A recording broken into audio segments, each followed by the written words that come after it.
going to actually encourage your party to take more steps to make sure the nomination meetings are not subject to foreign interference? The Liberal Party has shown at multiple intervals over the course of history that it is quite able to make the right decisions in terms of its own governance and obviously for governance of Canadians. Again, I'm going to let the Liberal Party debate that, and they'll be, I'm sure, wanting to pass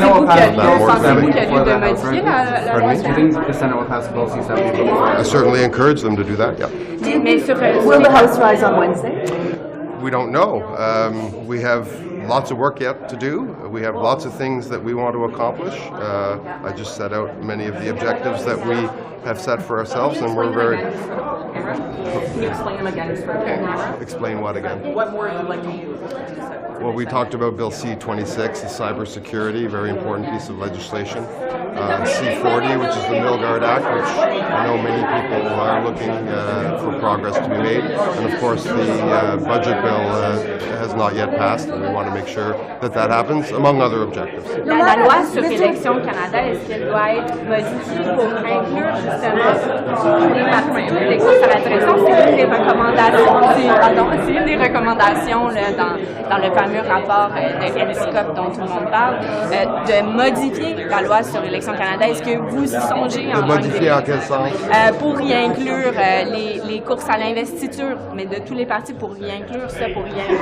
Les courses à l'investiture sont déjà régies par Élections Canada et je serais ouvert à regarder les modifications, mais je suis personnellement contre. Je pense que les partis doivent se gouverner eux-mêmes.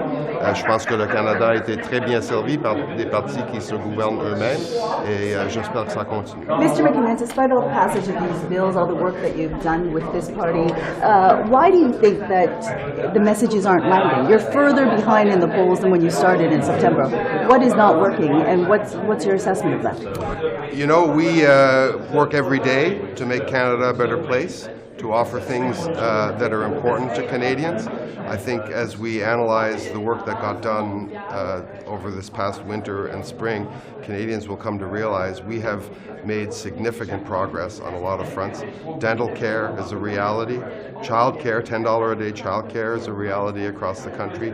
Pharmacare, soon to be a reality across the country. These are transformative things. That's without speaking about our efforts to combat climate change, our investments in so many other areas, and I know Canadians will be reflecting that over the Vous êtes un peu d'un an que vous êtes loin derrière les conservateurs dans les sondages. Vous trouvez pas ça alarmant? Pas une indication qu'il y a quelque chose à changer? Moi, je demeure très concentré sur les besoins quotidiens des Canadiens. Nous avons livré la marchandise pour les Canadiens. Nous avons passé des projets de loi transformateurs pour le Canada en matière de programmes sociaux, en matière d'environnement, en matière d'investissement en logement. Et je pense que ces investissements vont porter fruit. Français décline dans la langue de travail. On sait qu'il y a des institutions qui ont encore des lacunes par rapport à la langue officielle. Comment vous réagissez à ça? Vous l'avez sorti?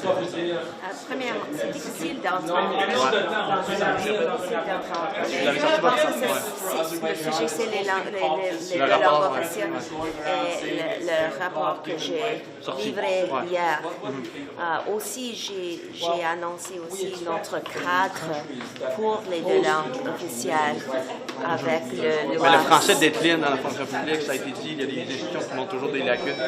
Oui, ça c'est la raison pour laquelle nous devons continuer de travailler pour s'assurer que les deux langues officielles peuvent être utilisées dans le service public. Et ça, c'est mon travail chaque jour avec mon équipe. Mais comment vous expliquez que ça décline d'année en année à chaque fois? C'est difficile d'expliquer toutes les raisons pour laquelle, mais la nécessité pour la ministre est de continuer de bâtir un service public où tout le monde peut travailler dans les deux langues officielles. Ça, c'est la raison pour laquelle nous avons le partie 7 de la loi C13. Ça, c'est la raison pour laquelle nous avons annoncé le cadre hier et livré le rapport. Mais bien sûr, nous avons beaucoup de travail à faire. Ce n'est pas seulement ici, en Ottawa ou au Québec, c'est partout dans notre pays parce que nous avons les fonctionnaires qui travaillent dans chaque province et territoire. Donc, ils doivent être la capacité de travailler dans les deux langues officielles. Donc, nous allons avoir la formation, les opportunités d'apprendre les deux langues officielles et de travailler dans les deux langues officielles aussi. What do you think of the department? You're 20 points behind in the polls. You started out sitting 14 points behind. What are you going to do this summer to turn things around for the party? Well, the goals are clearly laid out in Budget 2024. We're going to continue to work for Canadians and to alleviate the pressures that they are feeling because of rising prices and the high cost of living. But no matter what you've done so far, it doesn't seem to be Actually, landing. we're so- not focused on the polls. We're focused on the fact that we need to continue to put forward dental care, pharmacare, housing supports for families and students. These are all measures that are going to actually ameliorate the situation that What do the you think of economic- this? What do you think of the department? What do you think about Vous parlez departments? de leadership, mais comment est-ce que vous allez instaurer ce leadership? Est-ce qu'il n'y a pas un problème dans la haute fonction publique? Je m'excuse, je Sur le comprends pas rapport la des question. langues officielles, vous parlez souvent d'une question de leadership, qu'il faut qu'on aille au leadership. Oui, on a besoin Mais comment- et on doit continuer de voir le leadership pour les deux langues officielles. Mais ce n'est pas une situation où on peut l'améliorer aujourd'hui. On doit continuer de bâtir le service public et un environnement de travail où tout le monde peut travailler dans les deux What do you langues. think of the department's Does use Canada of have the fiscal influencers? space to actually hit 2% GDP on defense spending at any point? Maybe in the next 5 years? What I'd say? like to focus on is the augmentation in defense spending that we have seen. Certainly when I was Minister of National Defense, I spoke often about the 70% increase between 2017 and 2016 under Strong, Secure, Engaged. Now we are seeing, under the Defense Policy Update, a further increase in defense spending where we will hit 1.76% in 5 years. I want to stress that we also need the procurement expertise to get that money utilized and out the door. It does not make rational sense to pile money into one department unless they can effectively utilize that money and get it out the door on procurements. And I have seen that at PSPC and at Defense and now at Treasury Board, where in this time of economic stress in our country, we need to make sure we're using our taxpayer dollars effectively. So what I would like to stress is that the procurement expertise needs to be in place to get multiple procurements out the door at the same time. And right now, we need more procurement officials and experts in order to do that. Does that mean The government is spending millions on. Does that mean we're not able to hit the 2% target? Just to clarify, until we get that procurement in order, are we not physically able or actually technically able to do it? The 2% target, 2% of GDP, is a monetary target. What I am saying is that there is significant funding being placed into our defense spending. First in Strong, Secure, Engaged. Second in the Defense Policy Update. And that funding needs to be allocated to projects that can get out the door. Right now, we have, if you look at procurements across countries, there are lineups with defense suppliers for any number of items. So how does Canada place itself in priority in those procurements? So I would like to stress to media that it is fairly superficial to only speak about 2% without examining how the funding is going to be spent in the short and the long term.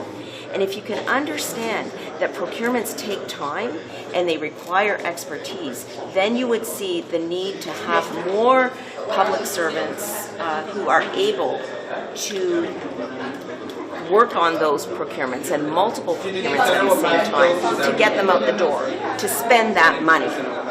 And why would we continue to fill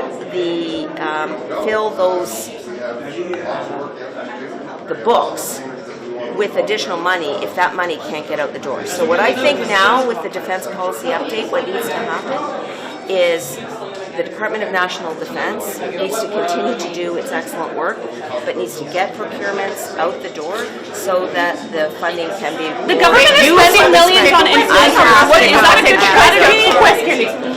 M. Miller, est-ce que 100% du problème d'immigration vient des immigrants, comme le croit M. Dulot? J'ai posé la question tout croche. Oui, et en plus vous souriez en posant la question parce que vous savez bien la réponse. La réponse, c'est tout simplement non. Expliquez-nous votre raisonnement, cette opposition totalement contraire à celle de M. Legault. Bien, je pense qu'il invente ses chiffres, il invente la causalité. On sait que 100% des gens qui confondent la corrélation et la causalité finissent par mourir. Allez, pensez à la blague, c'est quand même une blague. Mais en tout cas, je nie pas le volume, mais une exagération qui fait en sorte que les immigrants sont visés, et je pense que c'est assez de casser du sucre sur le dos des immigrants. C'est 60%, c'est 50%? C'est de chiffrer, c'est clair que le volume a un impact sur l'abordabilité. Sur évidemment le prix du logement, les taux d'intérêt, c'est pas uniquement relié loin de là aux immigrants. On n'est pas en train de les féliciter pour la baisse du taux d'intérêt. Donc, je pense qu'un débat qui est raisonnable qu'on peut avoir comme société, ça ne sert à rien d'avoir des amalgames qui sont injustes et déraisonnables. Mais Monsieur Legault, en fait, c'est pas la faute des immigrants, c'est la faute du gouvernement fédéral. Bien, écoutez, dans le cas du Québec, c'est clair que le gouvernement fédéral a une responsabilité. Souvenez-vous qu'il y a 2 ans, on parlait de la pénurie de main-d'œuvre et de l'indispensable. Le fait que les immigrants, les gens qui sont ici de façon temporaire étaient indispensables à l'économie canadienne et québécoise. Là, oui, évidemment, il y a beaucoup de volume dans les champs de juridiction qui sont entièrement contrôlés par le Québec. Soit directement ou indirectement, il y a 50% de la donne qui est contrôlée par Québec. Ils ont un plan à présenter, il faut qu'il l'arrime avec le fédéral. Les 2 fois où le fédéral ou le provincial m'a interpellé en ce qui a trait aux immigrants temporaires, c'était pour avoir davantage de gens, que ce soit pour plaider la cause du fameux 30% puis de ne pas réduire de 30 à 20, ou dans le cas d'un régime que j'appuie aussi, celui des infirmiers et des infirmières pour avoir leurs époux et leurs épouses à leur côté pendant qu'ils étudient. C'est quelque chose qui appuyait, mais en même temps, on parlait d'une augmentation de gens qui sont au Québec de façon temporaire. Je les ai appuyés dans leur appui, dans leur initiative. Mais c'est clair que quand il va avoir besoin d'un plan de match, c'est Québec qui a 50% du contrôle. On va travailler avec eux. Puis c'est un plan de match qui est censé qu'on doit regarder. Pourquoi à chaque fois est-ce qu'il y a une bataille de chiffres? Non, mais pourquoi à chaque fois il y a une bataille de chiffres? Vous n'entendez pas sur qui contrôle combien? Bien, il faudrait demander la question. Je pense qu'il y a vous êtes capable de voir les chiffres autant que moi. J'essaie de vous dire la vérité. Si les gens ne sont pas d'accord, ils ont le droit d'être pas d'accord, mais pas le droit de nier la vérité. Merci. J'ai Miller d'être sorti sur Twitter pour dénoncer ce qui était le Youth Summer Program et il affiche avec une arme à feu. Qu'est-ce qui se passe à McGill? Est-ce que ça dégénère? Est-ce que la police travaille là-bas? Bien, écoutez, je pense que l'ASPM doit faire son travail. C'est évident, vous avez juste à constater vous-même que ce processus de désescalade n'a pas marché. Je suis en faveur, évidemment, des mesures de désescalade quand il y a des manifestations, puis je défendrai toujours la liberté d'expression, la liberté de manifester, mais si je pense que c'est assez. Merci. Pourquoi est-ce que vous n'arrivez pas à vous entendre avec le Québec pour le programme d'APC? Bien, moi, j'espère qu'on va y arriver. On s'est entendu sur un paquet de choses, vous le savez, là, que ce soit sur le logement, sur l'Internet en région, sur la santé. Vous prenez les aînés en otage dans ce dossier-là? Il n'y a personne qui prend les aînés en otage, puis ceux qui font de la politique sur le dos des aînés, c'est inacceptable. Dans notre cas, ce que l'on souhaite, c'est une entente avec Québec, on va continuer de travailler là-dessus. Il parle justement d'immigration, par exemple. Le nombre d'immigrants temporaires, comme le dit M. Legault. Il parle d'une urgence nationale. Bien, ce qui était prioritaire, c'était de se rencontrer avec Québec pour établir des objectifs communs. On l'a fait, on transfère 750 millions. On travaille sur des objectifs, sur des réductions en fonction des priorités de Québec. Mais Québec aussi doit nous dire ce qu'ils souhaitent faire de leur côté pour ceux qui contrôlent également. 100% du problème de logement, c'est les immigrants, vous croyez? Non. Madame Ng, Mr. Tito yesterday in his report at CBC seemed to suggest that things are moving better now that the election is done in India. Do you have a feeling that negotiations could be on track again? I met with a number of investors yesterday who have investments, Canadian investments in India, and we had a good conversation about how we will continue to support those businesses as we have over these past many months. But we pulled our marbles from those negotiations because we were not happy with the way they were dealing with foreign interference. Are we ready to put our marbles back in that negotiation? Well, I can tell you where I am at the negotiating table, so I'm actually quite busy with Indonesia, with ASEAN, and with with those markets at the moment. I've got some pretty aggressive deadlines, and I like to hit those. Having conversations with India while they still haven't admitted anything about Hardeep Singh Nijjar? Like, should we even be at that negotiating table? Well, I'm not at the negotiating table. So what is going on then? So what is going on? Sur les jeunes et les réseaux sociaux, j'ai demandé à Santé Canada ce matin, mais ils m'ont renvoyé à Patrimoine, donc je la pose à vous. Il y a l'Agence de la santé publique, l'équivalent aux États-Unis, qui recommande, le Surgeon General qui recommande un avertissement de santé pour les réseaux sociaux chez les jeunes. Fait que je voulais avoir votre opinion globalement sur l'utilisation des réseaux sociaux chez les jeunes. Est-ce que c'est un problème qui devrait être pris en compte? Le Canada devrait prendre ça en charge d'une certaine façon. Qu'est-ce que vous pensez peut-être de l'idée de mettre un avertissement là, pour les jeunes et les réseaux sociaux? Bien, je regarde évidemment les initiatives qui se prennent un petit peu partout à travers le monde concernant les réseaux sociaux. Je pense que de plus en plus, il y a des informations qui sortent qui indiquent qu'il y a quand même des impacts des réseaux sociaux, notamment sur la santé mentale des jeunes. Donc, il faut voir c'est quoi les meilleures pratiques qui vont être mises en place. Mais évidemment, c'est des questions qui nous préoccupent. Puis on voit le Québec aussi qui se pose ces questions-là, notamment sur l'utilisation des réseaux sociaux à l'âge de 16 ans. Donc, je pense que c'est une question d'actualité. Puis on va continuer de réfléchir et de voir c'est quoi la meilleure chose à faire pour... Vous, est-ce que vous voyez ça comme quelque chose de problématique, peut-être l'utilisation abusive des réseaux sociaux chez les jeunes, à l'école aussi? Je pense qu'il y a des tendances mondiales qui sont en train de se dégager, notamment sur le fait que les réseaux sociaux ou les plateformes des technologies devraient se comporter comme n'importe quel autre fabricant de produits, c'est-à-dire d'être responsable pour les impacts que leurs produits ont sur les gens.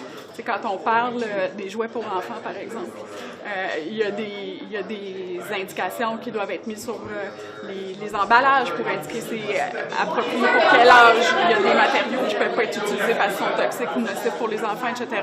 Donc, pour les réseaux sociaux, je pense qu'on se dirige vers ce genre de résultats-là.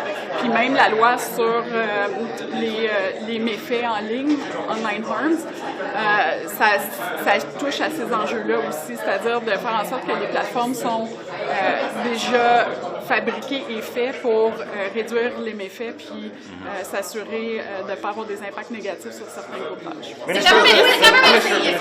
Bonjour, M. Guilbeault. Au sujet des caribous, quel est le problème du plan de Québec? Pourquoi vous voulez présenter des mesures? Bien, écoutez, Québec s'est engagé depuis 2016, ça fait 8 ans, à mettre en place un plan pour le rétablissement des populations de caribous. Or, les populations de caribous continuent de diminuer au Québec. Et dans une lettre que nous avons signée conjointement en 2022, Québec s'est engagé à consulter les Autochtones sur ce plan-là et que le plan allait protéger au moins 65 % de l'habitat du caribou. Or, ce qu'ils ont présenté récemment ne répond à aucun de ces critères-là. Et c'était une entente conjointe entre nous et le gouvernement du Québec. Alors, moi, je n'ai pas le choix. La loi m'oblige, si nous arrivons à la conclusion que l'habitat d'une espèce menacée n'est pas protégé, moi, je dois recommander au cabinet un décret d'urgence. C'est au cabinet de décider quelle décision le cabinet va prendre.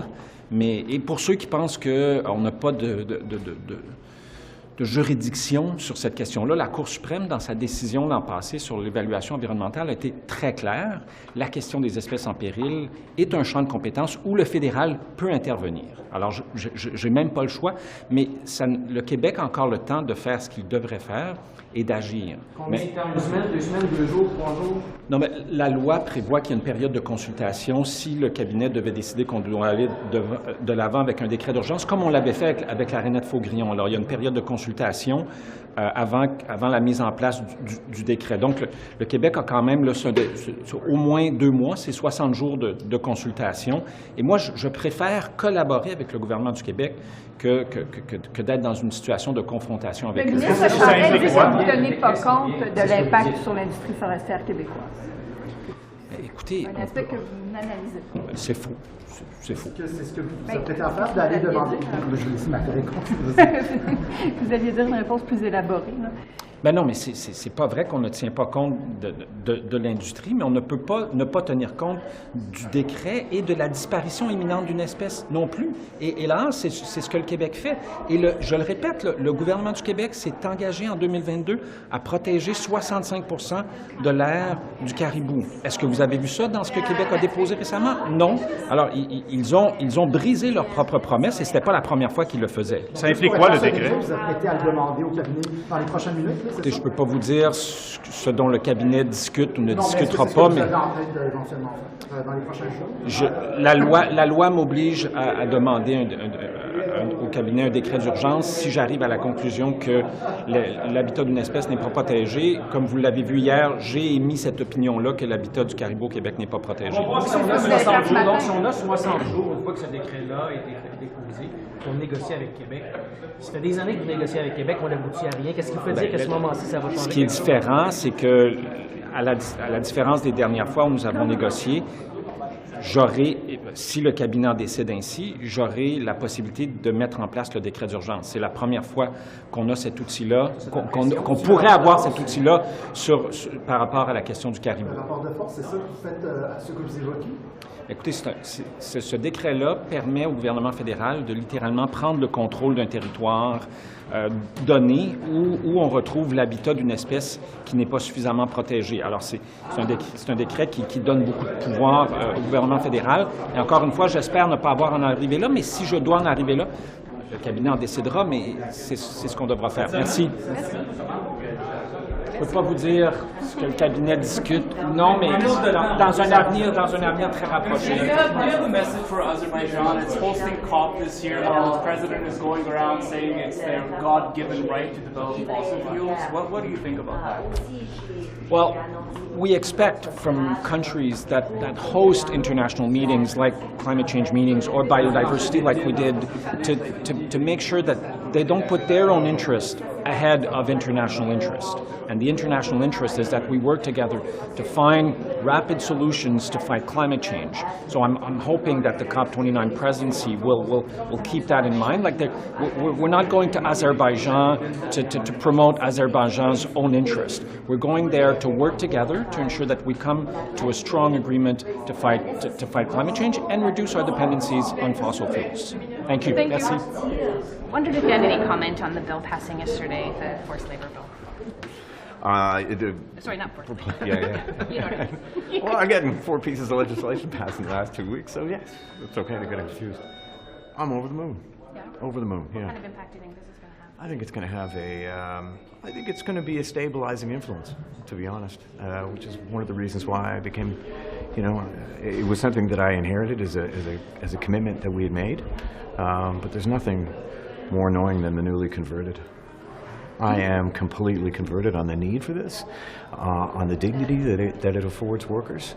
And man, I've been trying to, last night and today, to just take a breath and enjoy this moment. This is, for so many labor leaders and workers and unions and advocates in this country, they have been pushing for this since before this country was born. This is a big, big moment. I'm happy that it received unanimous consent in the House. I'm happy that it sailed through the Senate thanks to a lot of hard work behind the scenes of a lot of senators there. I look forward to it getting a royal Senate now. It's a big deal. It is a ban on replacement workers. It's a big deal. What's your confidence level with the implementation timeline? I know originally when it was tabled, it was 18 months. Yeah, it was 18. And you stressed that this was really at the behest of the Canada Industrial Relations Board. Yeah. Got reduced that committee to 12. Is this too much work to put before them? Or Listen, at the end of the day, what remained consistent is I wanted to make sure that the people who actually had to deal with this after I've gone my merry way can deal with it. And that is, primarily the CIRB and the FMCS, our mediators, conciliators. And with the CIRB, you know, they came back and said, yeah, okay, we feel good about 12 months. If they feel good about 12 months, that's fine. Before it was 18, they agreed they could do it in 12. I will support them in every way. We got to make sure, this is such a fundamental change to the negotiations in the private sector and in the federal private sector. So you have people who have learned over generations, no joke, of how to comport themselves, how to negotiate, how to strategize, what tactics to use. That's all been upended now in some ways because of this. So the people who look after that process and make sure that they reach agreement and look after labor and industrial peace and stability in this country, they need a bit of time. We'll make sure that they're well-resourced, well-trained, and that they have enough people to do the job. You've been very vocal about wanting the offshore window to pass. It looks like it probably will not pass this spring and will take more consultation. What are your concerns, or do you have any concerns about that? And have you been planning any meetings, particularly with Mi'kmaq, about their concerns about this bill? Any concerns like that we can get through, and the concerns, frankly, we have managed through on offshore oil through the Accord, through the Atlantic Accord. There are all sorts of ways that we do it through the Accord, and we have had peace, basically, on offshore Newfoundland for oil. We want the same for offshore wind and hydrogen. So, look, we'll take the time that we need, but yeah, I want to get this done quickly. And frankly, I didn't think there would be this much fuss and bother from the Conservatives on this. I mean, they wrote the Atlantic Accord, both as progressive Conservatives provincially and federally. So I've never really understood it. Because, wind and not oil? Well, you'll have to create a whole new regulatory regime to cover wind if you don't have it under the Accord. I don't know who has the time for that. And you talk about duplication of red tape. We got a mechanism that works perfectly well and has worked for 30, 40 years. So, let's just work with that. Yeah. What do you think of BC saying it might join Newfoundland and Labrador's fight on the equalization formula? Oh, it's in court now, so I get to stand before you and do what politicians love to do, which is say, it's in court. Can I ask about the rail strike? Yeah. The CN has said that, or the request is to the union to agree to binding arbitration. Is there any kind of willingness on your part to intervene to do that? And is that at the same level of untouchableness as back to work at this point? No, look, I mean, we're keeping a steady eye on rail. I mean, it is, and I've learned in my time both at Natural Resources and at Labor. I had to deal with CP at the time, right out of the starting gate. We got to get the deal done. We got 2 deals happening. Things eventually happen at the table. I have faith, but it can't go on for too long. But I have faith. And finally, there's also a possibility of another port strike. The foremen have overwhelmingly voted for a strike mandate. It looks like all they would need is 72 hours to start one. What's your confidence level, considering what happened last summer? Our federal mediation conciliation service has a 96%. Thank God. Success rate. Yeah, well, you never want to shoot for the 4. They're very good at the 96. Right now they'll just keep them at the table. We'll keep negotiating. Thank you. Thanks all. Thank you. Contours of what the regulations, but they haven't even seen draft regulations. So, and all we're doing with the oil and gas emissions cap is taking companies at their word. They said they wanted to be carbon neutral by 2050, and what we're doing with these regs is we ensure that no one waits until 2048 to start putting in place the measures that are necessary to be carbon neutral by 2050. So you still don't believe that it is an emissions cap, not a production cap? We wouldn't be able to do that. I mean, we don't have jurisdiction over the use of natural resources by provinces and territories. I also wanted to ask you about the parliamentary budget officer yesterday telling a committee that he had not been muzzled by your government. Yes, I have seen. Well, I mean, it's what we've been saying all along. I'm happy that the parliamentary budget officer confirmed that yesterday in committee. Do you think that between that and the release of those numbers last week, that sort of debate about those numbers and that report is behind you now? Well, I wouldn't put it past the Conservative Party of Canada to try and continue misleading Canadians about carbon pricing. They've been doing that now for more than a year, but at least now the record is clear. The data is out publicly, and the parliamentary budget officer says that he hasn't been muzzled or gagged by our government. Seems like an interesting reversal on the PBO's part. Did your office or the government's office, or sorry, you and the government having conversations with the PBO about those comments that maybe prompted him to change his tune? I haven't spoken with the parliamentary budget officer. I've met him once briefly in a reception couple of weeks ago, we spoke for about 30 seconds. But the Parliamentary Budget Officer is an independent officer of Parliament and not subject to pressure by the government. Thank you. Thank you. Merci. Monsieur Duclos. Bonjour. Alors, il y a M. Blanchet qui dit, pour ce qui est du troisième lien, du tramway, le transport, c'est, dans ce type d'infrastructure de transport, c'est de compétence provinciale et il dit, mêlez-vous de vos affaires. Que lui répondez-vous? Je pense qu'il est mal placé pour dire de se mêler de ses affaires parce que la dernière mouture du troisième lien, dont on a parlé dans la dernière campagne, il a dit que c'était un projet écologique, alors que ce projet de troisième lien allait défigurer, éventrer le cœur de la capitale nationale, les quartiers centraux de ma propre circonscription. Il a nuit d'ailleurs sévèrement à son candidat à l'époque en lui disant de ne pas parler de ça, alors que tout le monde en parlait dans ma circonscription. Mais il regrette de s'être pas mêlé de ses propres affaires, lui aussi, et dit le transport, ça ne change rien au fait que c'est de compétence provinciale. Est-ce que vous reconnaissez que c'est de compétence provinciale lorsqu'il s'agit de ce type d'infrastructure-là? La qualité de vie des gens, la qualité de l'air, la congestion et la pollution, ça fait partie des préoccupations des gens de ma circonscription et moi, je suis là pour les écouter et les défendre. Alors, si M. Blanchette ne veut pas défendre les intérêts de ses commettants, c'est son choix. S'il veut empêcher les autres députés bloquistes de la région, dont Mme Vignola et Mme Desbiens, de parler de ces enjeux, c'est son choix. Mais moi, comme député de la circonscription de Québec, je vais continuer à représenter les citoyens, les intérêts de mes citoyens. Dernière chose, puis je te laisse ensuite, là, sur toujours ces projets-là. Est-ce que le gouvernement fédéral ne devrait pas tout simplement financer les projets qui ont l'appui de l'Assemblée nationale, que ce soit un tramway ou un troisième lien? Mais le gouvernement du Québec a le droit et le choix de faire les projets qu'il souhaite. Le gouvernement canadien a le droit et le choix de prioriser des choses que l'on pense être importantes pour les gens de la région de Québec, comme le transport en commun. On sait que l'avenir de grandes villes comme celle de Québec et des villes modernes qui veulent se développer encore davantage, ça tourne autour du transport collectif. À Québec, là, les routes sont déjà saturées. On a besoin de plus d'options de transport abordables, efficaces, rapides et confortables pour les gens de la région de Québec, y compris les gens de la circonscription. Alors, c'est pour ça qu'on investit dans le transport en commun, pour aider les gens, les résidents de grandes villes comme Québec à mieux vivre. Sur le pont de Québec, l'abaissement du tablier, M. Legault réplique que, selon son ministère des Transports, c'est pas possible. Et vous, l'étude que vous aviez brandie la semaine dernière, elle datait, je pense, de 2018, ou en tout cas, elle datait de quelques années. Et donc, qu'est-ce que vous répondez à ça? Est-ce que c'est possible que finalement, c'est pas possible, ou M. Legault dit? Bien, il y a deux choses là-dessus. La première, c'est qu'il y a des experts et des études déjà existantes, des experts qui se sont prononcés encore dans les derniers jours, qui confirment que le pont de Québec pourrait être réaménagé directement en abaissant le tablier routier, par exemple, pour faire passer des choses comme des SRV ou des camions. Et c'est ce que M. Legault confirme aussi. La deuxième chose, c'est qu'il dit que dans les conditions d'urgence, où le pont Pierre-Laporte, par exemple, ne pourrait pas être utilisé pour des camions, pour quelques heures ou quelques jours, on pourrait utiliser 2 voies du pont de Québec pour faire transporter des camions et des voitures.